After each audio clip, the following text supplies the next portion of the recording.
Today on the program, at least 9 people killed and 25 injured in a shooting attacks at a school and a home in British Columbia, Canada. Israeli Prime Minister Benjamin Netanyahu to meet U.S. President Donald Trump in Washington as Iran nuclear talks reach critical stage. Plus, UK Prime Minister Keir Starmer accused of throwing staff under the bus over the Mandelson-Epstein scandal. Welcome to the program. I'm Joke Rogers here in Lagos. We begin in Canada, where 9 people have been killed and at least 25 others injured in attacks at Tumbler Ridge Secondary School and a home in British Columbia. 6 victims were found dead inside the school, which is around 415 miles north of Vancouver. A 7th died on the way to the hospital. 2 more people were found dead in a home nearby, while the suspect's body was found at the school with a self-inflicted injury. Police believe the shootings are connected, but can't say definitively. A student describes how he and his classmates barricaded the classroom doors with tables during the deadly shooting. Prime Minister Mark Carney says he's devastated by the tragedy, while British Columbia Premier David Eby says the officers' swift response meant the tragedy was prevented from being significantly worse.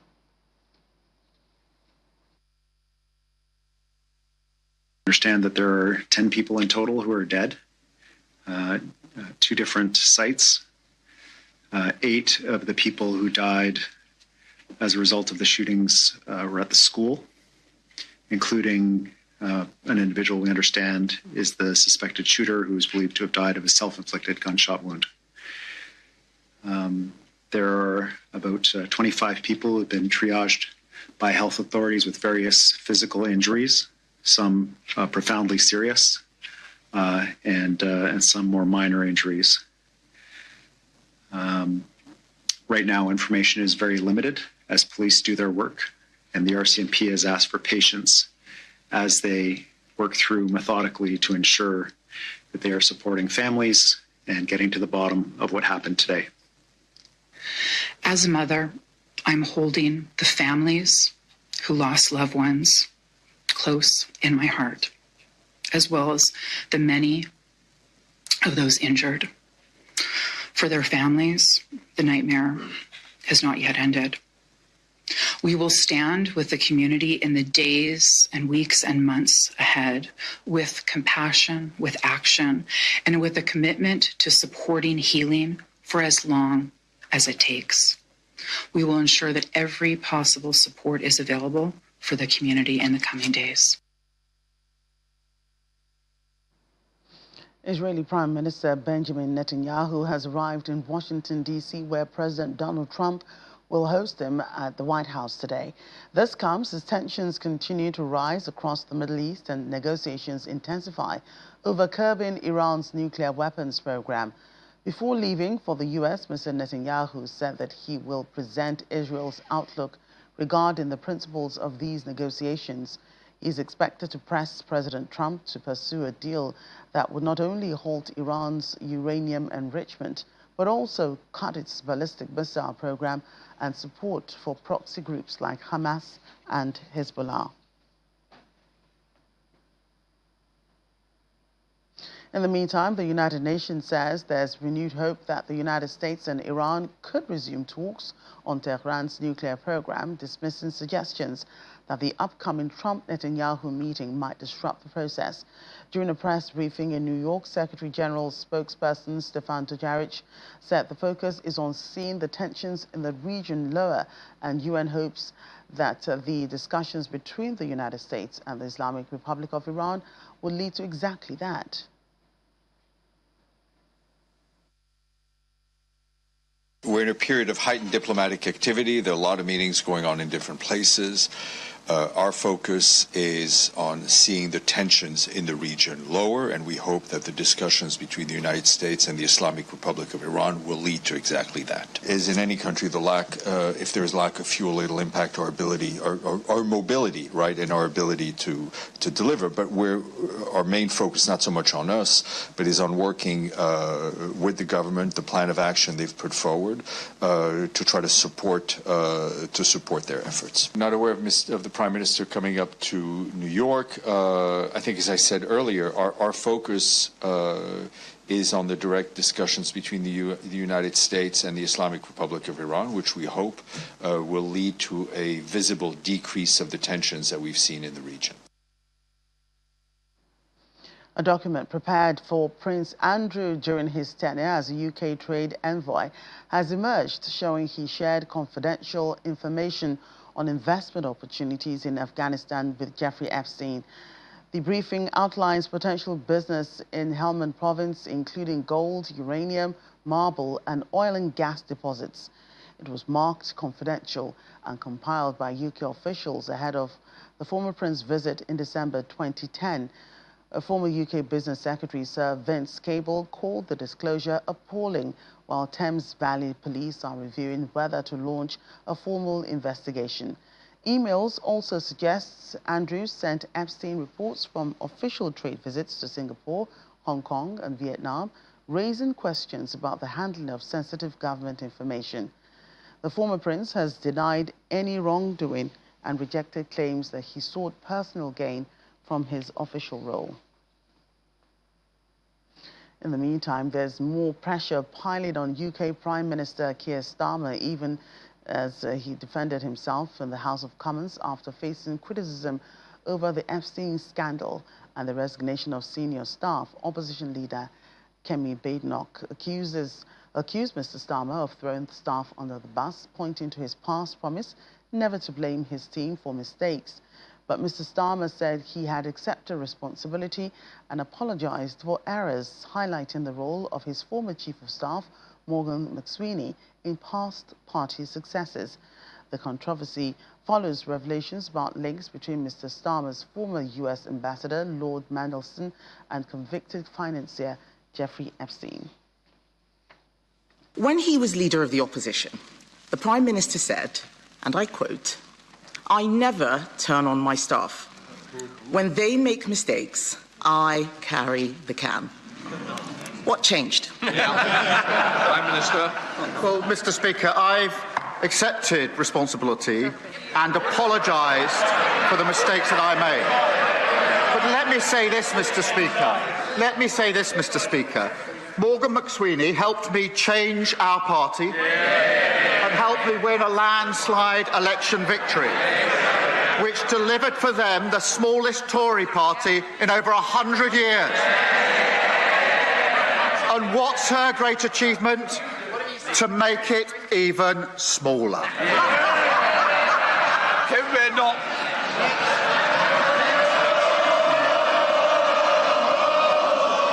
The whips have done a great job today. This is like the 37th. Oh, you said, yeah, exactly. Done a great job today getting them cheering. We all know that they've been sick for the last week. Because let's remember, Mr. Speaker, just last week,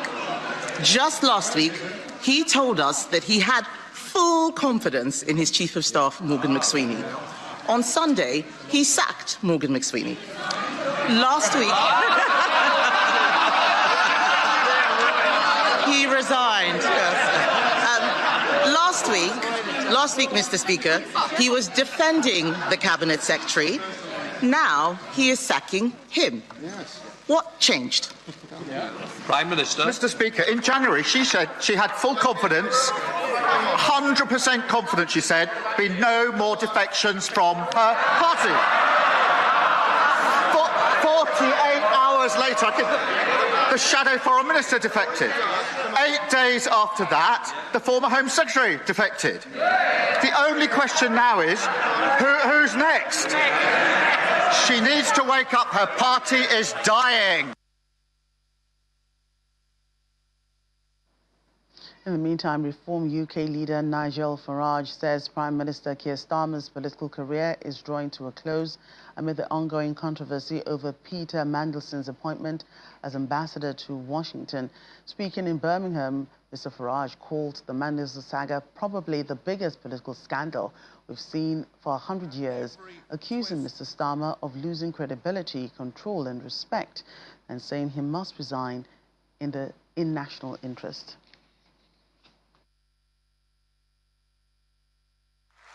The Mandelson saga tells you all that you need to know.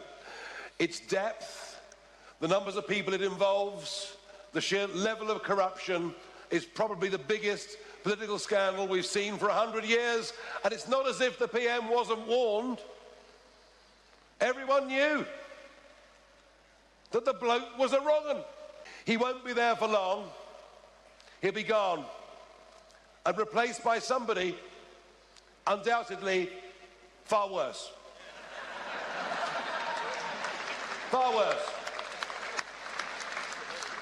It took the Conservatives 14 years, 14 long years of disaster to get into the mess they did, and this mob have managed it within a space of 18 months. I suppose you've got to admire it, really. And the same comes for illegal immigration. Just think about it. How could it be in our interests to allow nearly 200,000 undocumented young males into our country? And that is what has happened under both the Conservatives and Labour, and now more people have arrived by boat under Starmer than did under any other Prime Minister. Our borders are broken. We will no longer kowtow to the European Union or unelected European commissioners. We will no longer even listen to illegitimate United Nations courts like the ICJ, who with a judge from Russia and China have persuaded our Prime Minister to give away, no, sorry, not to give away, to pay to hand over the strategically important Chagos Islands. We will not be listening to courts like that in the future. We'll be acting in our own national self-interest.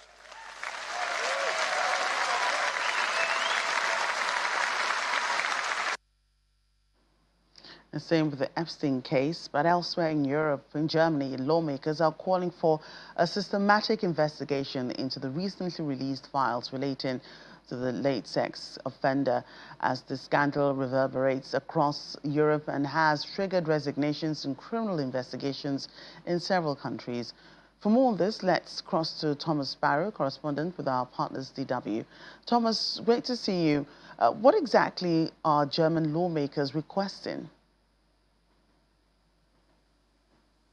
Essentially, there's growing concern here in Germany that the Epstein files could have security implications for the country. That's why several members of parliament are actually calling for a systematic evaluation of the documents, and both from a legal and from an intelligence perspective. And in other words, what that means is that these lawmakers want to go beyond possible contacts between individuals to actually understand the extent of which German intelligence agencies were actually aware of Epstein's actions and of his international connections.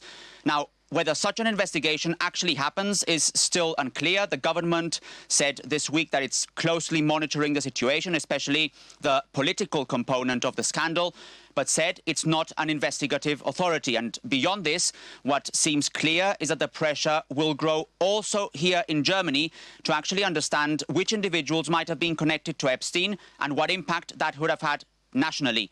For now, though, Germany has not been as badly affected by the scandal as other European nations. The scandal is also impacting on one of Germany's most important banks, Deutsche Bank. Can you tell us more about this? Absolutely. Germany's biggest bank is facing renewed criticism after revelations that Epstein allegedly held more than 40 accounts there to manage a significant part of his fortune.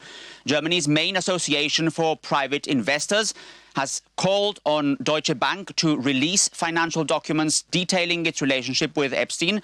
A key question is how much the bank may have profited from its dealings with a convicted sex offender. Now, Deutsche Bank has said Epstein was a customer from 2013 until 2018, and it was then when the bank began terminating the relationship. It has also emphasized that it contacted authorities after Epstein's arrest to offer full cooperation and that it has learned from its mistakes, expressing regret over having done business with him. It's important to mention that this is not the first time that the bank has come under scrutiny for its ties to Epstein. In 2020, it was fined $150 million in the US for failing to properly monitor Epstein's accounts and transactions. And at the time, the bank acknowledged errors and compliance failures.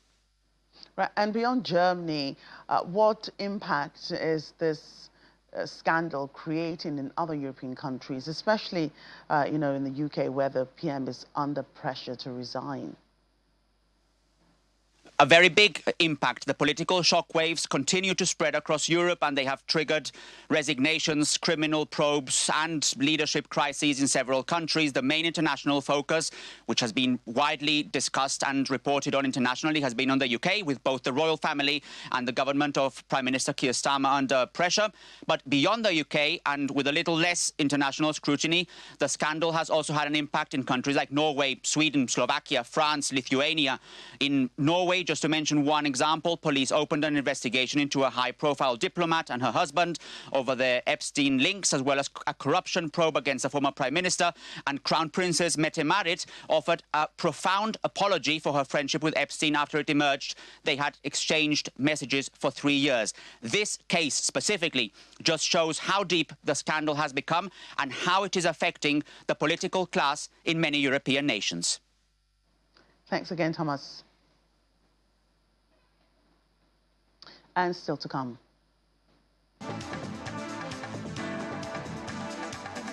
Violinists leave passengers on cloud 9 with musical performance on Russian domestic flight. Details soon. Please stay with us.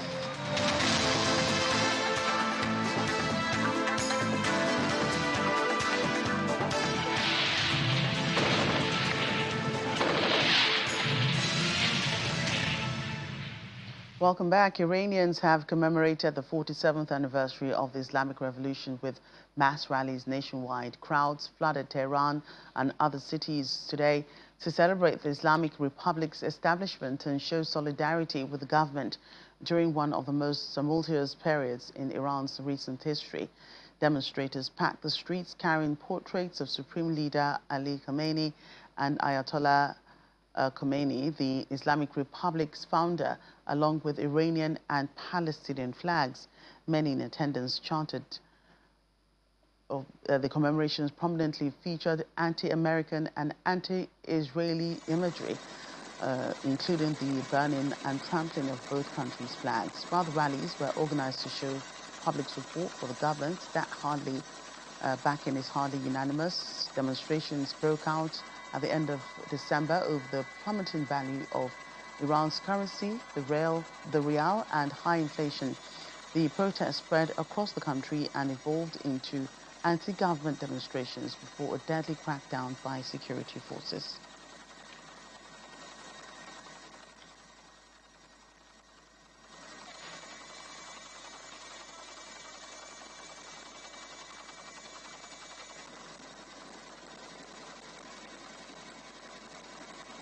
Severe flooding in Monterio, Colombia, has forced thousands of families to evacuate their homes, with some residences submerged under rising waters. Drone footage shows residents navigating streets on inflatable mattresses and wooden planks to salvage their belongings as heavy rains and overflowing rivers continue to wreak havoc. Officials say around 50,000 families have been affected, with nearly 80% of Cordoba department, including the capital Monteria, impacted. At least 14 people have died and some 9,000 homes destroyed, leaving 300,000 people affected. Authorities have imposed a curfew in 11 sectors to protect residents, while Colombia's National Unit for Disasters Risk Management has dispatched 10 tons of humanitarian aid. to the hardest hit areas. The floods come amid persistent cold fronts and heavy rains that continue to threaten communities across the region.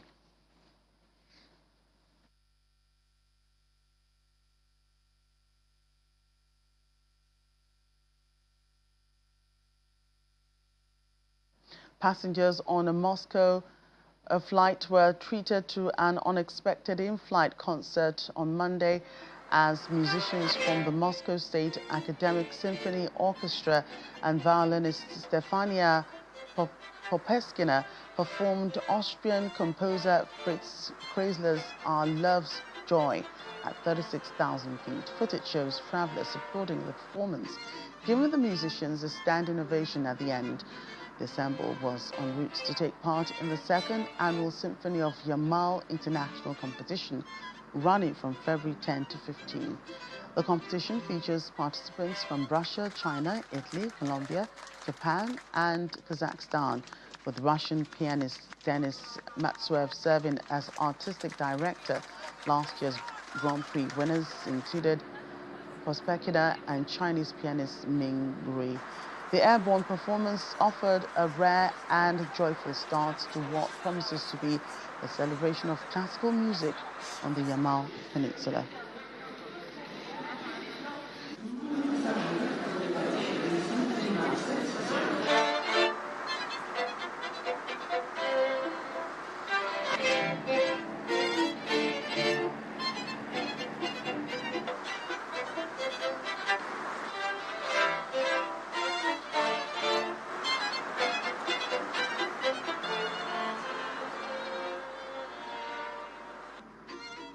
Extra way to relax in flight.